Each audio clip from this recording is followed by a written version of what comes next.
کہ جس علاقے میں، جس زمانے میں، جس وقت میں وہ نبی آئے، جس چیز کی شہرت زیادہ تھی نا، اللہ نے وقت کے نبی کو معجزہ بھی اس کے مطابق دی، اس زمانے کے حساب سے اللہ معجزہ دیتے۔ حضرت موسیٰ علیہ السلام کے زمانے میں جادو کا زور تھا، جادو سکھانے کے مرکز تھے، مرکز جہاں لوگ جادو سیکھتے تھے۔ بعض مفسرین مبالغے سے کام لیتے ہیں، کہیں ایک نے لکھا کہ حضرت موسیٰ علیہ السلام کے مقابلے میں فرعون نے جو جادوگر اکٹھے کیے تھے ان کی تعداد 70,000 تھی۔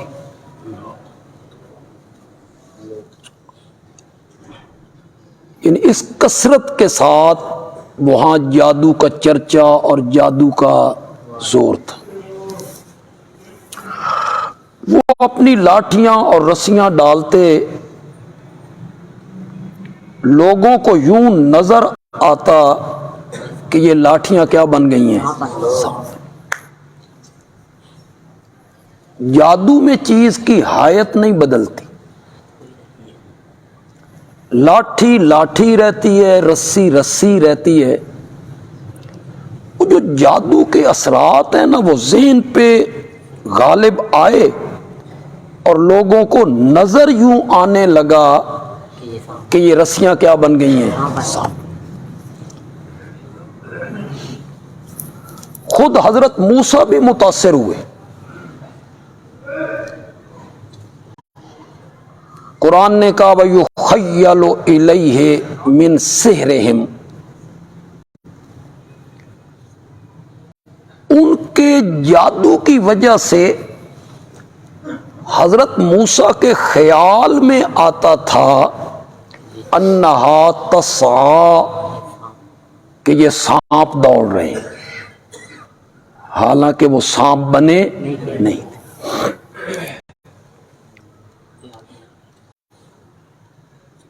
ان کے زمانے میں جادو کا چرچا تھا، زور تھا۔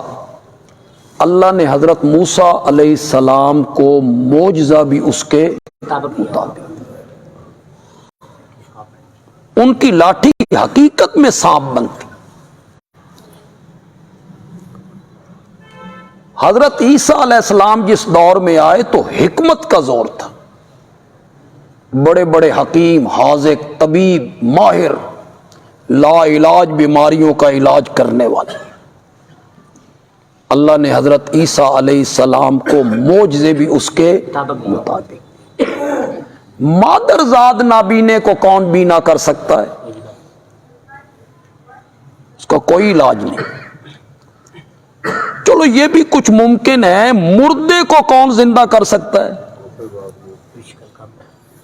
کون حکیم ہے، کون طبیب ہے؟ تو اللہ نے معجزہ بھی اس کے مطابق عطا کر۔ میرے آقا جس علاقے میں، عرب میں، حجاز میں تشریف لائے، فصاحت و بلاغت کا چرچا تھا۔ انہیں اپنی زبان پہ ناز تھا، اپنے علاوہ وہ سب کو عجم کہتے تھے، گونگے۔ وہ کہتے تھے زبان ہمارے پاس ہے، فصاحت ہمارے پاس ہے، بلاغت ہمارے پاس ہے، کلام کی ندرت ہم جانتے ہیں، شعر و شاعری ہم جانتے ہیں۔ بڑے بڑے شاعر، جاہلیت کے زمانے میں جو شاعر اپنے قصیدے لکھ کر بیت اللہ پہ لٹکا دیا کرتے تھے، آج وہ ہمارے درس نظامی میں طلبہ کو عربی سے روشناس کرانے کے لیے سبکن پڑھائے جاتے ہیں۔ وہ بڑی اعلیٰ عربی ہے، اس میں بڑی فصاحت ہے، بڑی بلاغت ہے اس میں۔ انہیں اپنی شعر و شاعری پر، بلاغت پر، فصاحت پر، تکلم پر، خطابت پر ناز تھا۔ ان کی بچیاں بھی فی البدی 100 شعر کہہ دیتی تھی۔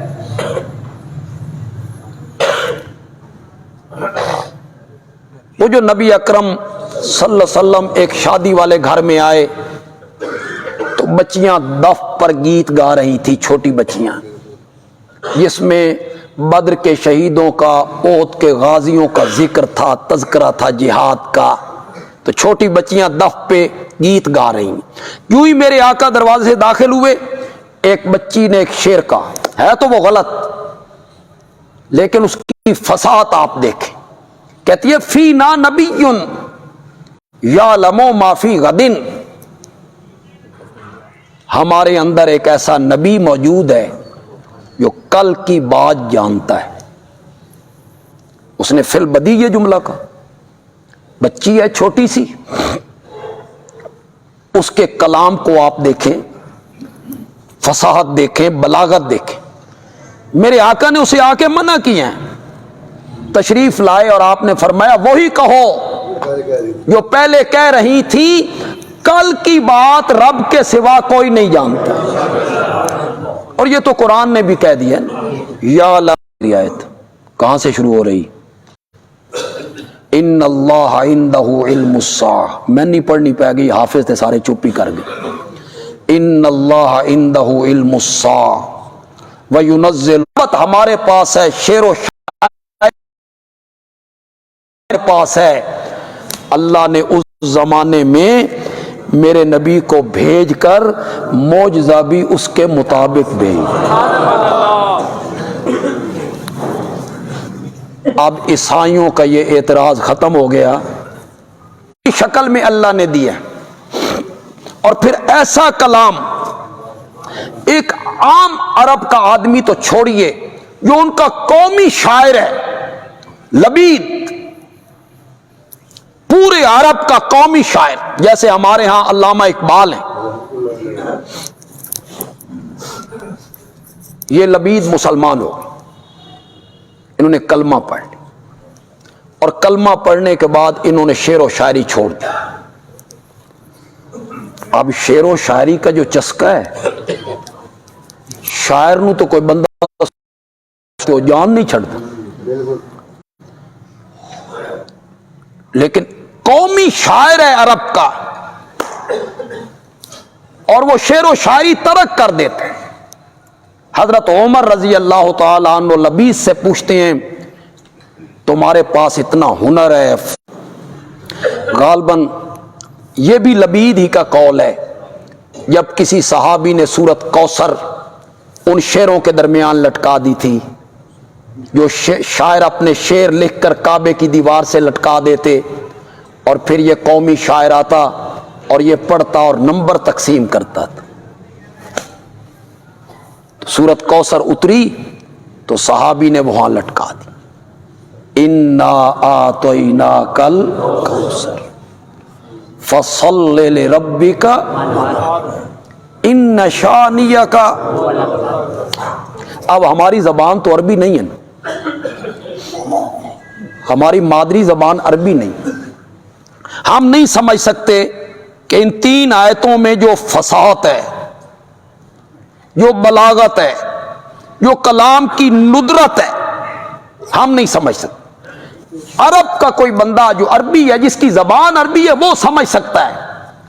ہم اس کے ظاہری لفظوں کی فصاحت بلاغت پر نہیں پہنچ سکتے، لیکن اس کا جو معنی ہے وہ تو ہم سمجھ سکتے ہیں، وہ تو اللہ نے ہمیں توفیق دی ہے۔ خدا گواہ ہے، قرآن پاک کی 113 سورتوں میں، یہ 114 سورت میں نے نکال دی ہے سورت کوثر، قرآن پاک کی باقی 113 سورتوں میں مضامین کا جو ایک سمندر ہے ٹھاٹھے مار رہا، اس میں چھپے ہوئے لولو، مرجان، ہیرے، جواہرات، موتی، کتنے مضامین ان صورتوں میں بیان ہوئے۔ یہ سارے مضامین کا جو سمندر ہے، خدا گواہ ہے میرے رب نے اسے سورت کوثر کے کوزے میں بند کر کے رکھ دیا۔ یہ ہے نا فصاحت، یہ ہے قرآن کا اعجاز، جو قرآن کہتا ہے فاتو بسورۃ من مثلہ۔ وہ صرف لفظوں میں نہیں ہے کہ صرف لفظ اس جیسے ہوں، فاتو بسورۃ من مثلہ، اس جیسی ایک صورت بنا کے لاؤ جو ماضی کے حالات کو اس طرح بیان کرے سننے والا یہ سمجھے یہ حالات ہمارے سامنے ہو رہے ہیں۔ سورۃ یوسف پڑھو، کس طرح اللہ نے بیان کی، پہلی قوموں کے حالات کو کس طرح اللہ نے بیان کی۔ تو سورۃ کوثر میں پورے قرآن کا خلاصہ ہے، اس صحابی نے لٹکا دی۔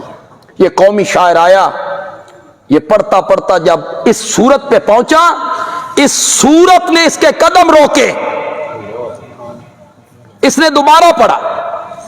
اب اس کی شعر و شاعری دیکھیے، اس کا ذہن دیکھیے، اس کی فصاحت دیکھیے۔ اس نے قلم لیا اور قلم لے کے آگے ایک جملہ لکھا اس نے، اس جملے کی ذرا فصاحت آپ دیکھیں کہ یہ خود کتنا بڑا شاعر ہے۔ اس کا ترجمہ بھی میں نہیں کروں گا، آپ سمجھ جائیں گے۔ انا اعطیناک الکوثر فصل لربک وانحر ان شانیک هو الابتر۔ آگے لکھتا ہے واللہ ما ھذا کلام البشر، مجھے کعبہ کے رب کی قسم ہے یہ کسی انسان کا کلام نہیں۔ شاعر تھا نا، سمجھ گیا، اتنی فصاحت، اتنی بلاغت، واللہ ما ھذا کلام البشر۔ تو میرے نبی کو معجزہ بھی اس وقت کے رواج کے مطابق دیا گیا۔ میں سمجھتا ہوں کہ میرے آقا کو بے شمار معجزے دیے گئے، گنے بھی نہیں جا سکتے سب۔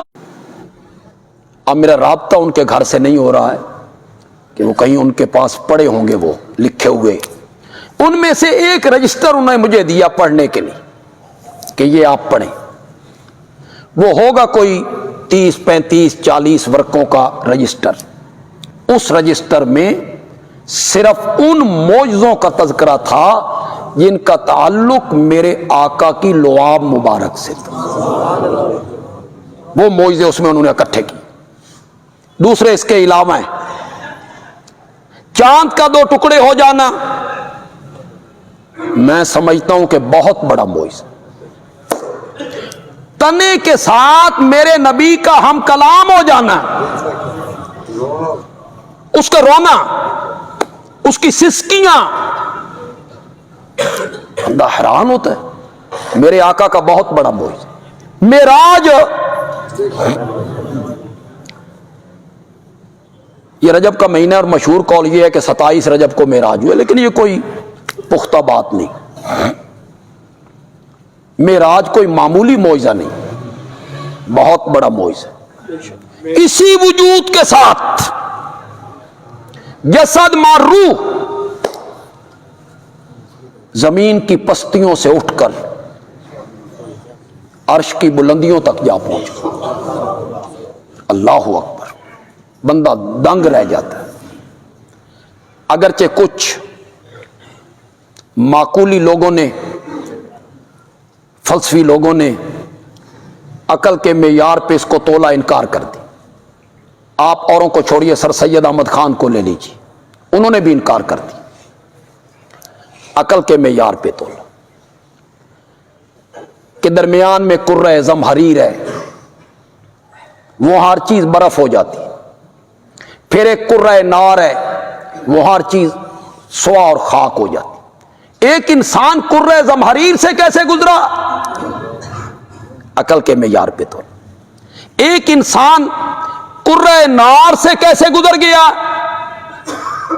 عقل کے معیار پہ تو۔ کچھ فلسفیوں نے کہا آسمان کا تو دروازہ ہی کوئی نہیں، گئے کہاں سے؟ وہ جدید اور قدیم فلسفیوں نے اپنا فلسفہ جھاڑا، عقل کے معیار پہ اس سفر کو تولا، اور وہ کہنے لگے یہ روحانی بات تھی، خاک کی بات تھی، نہیں، یہ عالم بیداری کی بات تھی۔ اسی لیے میرے رب نے اس واقعہ کو لفظ سبحان سے ذکر کیا، سبحان الذی اسریٰ بعبدہ۔ تم نے یہ نہیں دیکھنا کہ جانے والا کس طرح گیا تھا، تم نے یہ دیکھنا ہے لے کر کون گیا تھا۔ حضرت ابراہیم پہ آگ کو گلزار بنا دیا، جس نے حضرت موسیٰ کے لیے سمندروں میں راستے بنا دی، جس نے لوہا حضرت داؤد کے ہاتھ میں موم کر دی، جس نے سلیمان کا تخت ہوا میں اڑا دی۔ میں بھی بیت اللہ جا سکتا ہوں، چلو میں اپنی بات کیوں کروں، تواڈی کر لیندے ہیں، تسی بھی جا سکتے۔ ایک بندے کو خواب آئے، میں لاہور ایئرپورٹ پہ گیا، احرام باندھا، جدے اترا، بیت بتائیں کہ میں نے خواب دیکھا ہے کہ میں بیت المقدس گیا ہوں، میں نے خواب دیکھا ہے کہ میں بیت اللہ گیا ہوں، تو وہ آپ کا مذاق بنائے گا؟ ہے مذاق والی بات کہ اس میں مذاق بنایا جائے؟ اگر معراج والا واقعہ بھی خواب کا ہوتا نا تو مشرکین مکہ سن کر اس کا مذاق، ان کا مذاق بنانا اس بات کی دلیل ہے کہ یہ خواب کا واقعہ نہیں تھا، عالم بیداری کا واقعہ تھا۔ عالم بیداری میں آپ نے یہ سفر کیا۔ پھر عبد کا لفظ روح مال جسد پہ استعمال ہوتا ہے، سبحان الذی اسریٰ بعبدہ لیلا من المسجد الحرام الی المسجد الاقصی۔ اور اگلے سفر کا ذکر اللہ نے 27ویں پارے میں جا کے کیا، سوروں کا کلام کرنا۔ ایک مشکیزہ پانی کا، سارا لشکر پیاسا ہے، اس کے آگے میرے آقا نے اپنے ہاتھ رکھے اور صحابہ کہتے ہیں آقا کی انگلیوں کے درمیان سے چشمے جاری ہو۔ حضرت موسیٰ نے لاٹھی ماری تو پتھر سے چشمے جاری ہوئے، بڑا معجزہ ہے، چشمے جاری پتھر سے ہوتے ہیں، وہاں بھی پتھر سے جاری ہو گئے۔ ادھر میرے نبی کا کمال دیکھیے کہ آپ کی انگلیوں کے درمیان سے پانی کے چشمے جاری، سارا لشکر پی گیا۔ بے شمار معجزے اللہ نے میرے نبی کو دیے، گنے، لیکن میں کہتا ہوں اگر اللہ میرے نبی کو کوئی معجزہ نہ دیتا، نہ چاند دو ٹکڑے ہو، اس چیز کو اللہ بطور شہادت پیش کرتا ہے۔ نہیں سمجھ آئی؟ نہیں سمجھ آئی؟ جس چیز کی اللہ قسم اٹھاتا ہے، ان الانسان لربہ لکنود، یہ ان الانسان لربہ لکنود جواب قسم ہے۔ پہلے اللہ نے 4-5 قسمیں اٹھائیں، جواب قسم کہاں دیا؟ ان الانسان لربہ لکنود۔ قسم کیوں اٹھائی؟ مجھے ان گھوڑوں کی قسم ہے جو ریتلی زمین پہ چلیں